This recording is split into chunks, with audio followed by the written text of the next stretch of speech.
I'm going to teach today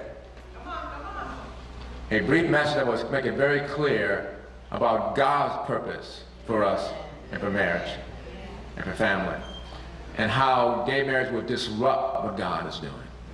Even though people may not do it intentionally, they don't know they're being used that way. At the meeting, they said, well, no, it won't impact the schools, it won't impact religious freedom. Well, we see it is already.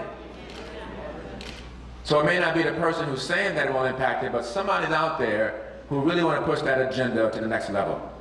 And it won't stay just in somebody's closet.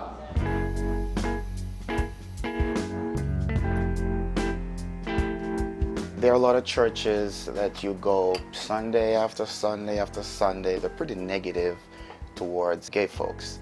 In fact, they don't just say you can't get married. They just say your lifestyle is an abomination.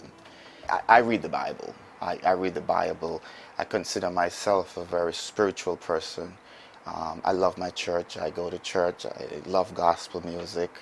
And I do not think the parts of the Bible that these good gentlemen and ladies of the cloth are using to try to beat me down, I just totally disagree with them. I know if Jesus Christ was here right now, he'd have been sitting here with us. He'd have been sitting here with us voting no on Proposition 8. That's crazy. It's just a no-brainer. We've heard very little from non-white lesbians and gay men. We don't have enough Black, gay, and lesbian people who are going into their own communities and talking to people who live in those communities about what Prop 8 means and what it would mean for Black, lesbian, and gay people. So I think that the primary voice of opposition, it comes from a group that seems very distant from the Black community, upper income, white, gay people who have a particular way that they identify their sexuality. Here in Los Angeles, it's the folks in West Hollywood. And I think that people in the Black community don't see the link between the results of Proposition 8 and the way it will affect their gay neighbors. And there are plenty of them in, historically Black neighborhoods here in Los Angeles. Now we're in our parks. Let me tell you a little funny story about how we met.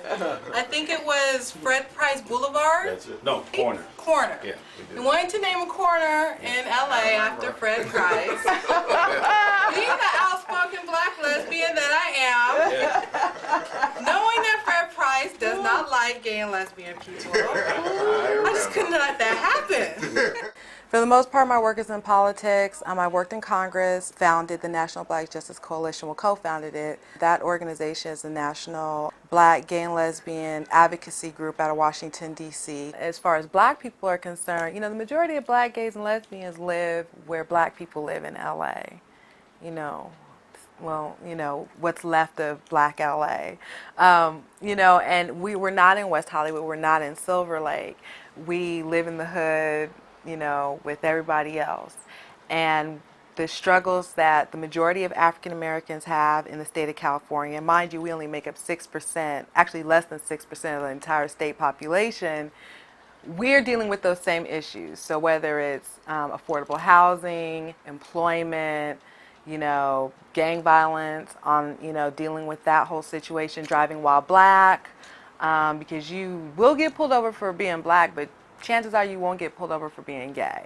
I have not focused on any of these propositions. I'm focused on foreclosures. I'm focused on what's happening with people losing their homes. I'm focused on the fact that we have an economic crisis. There are a lot of issues that can divide people, a lot of issues that can cause a lot of confrontation, but for me, the economic crisis is the most important thing that I am concerned about.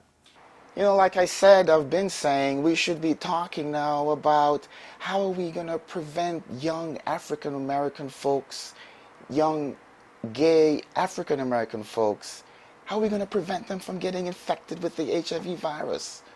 47% of African American men, gay men, between ages of 18 and 27 are HIV positive.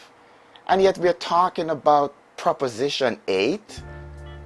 We don't hurt anyone. We're not hurting anyone. This is who we are.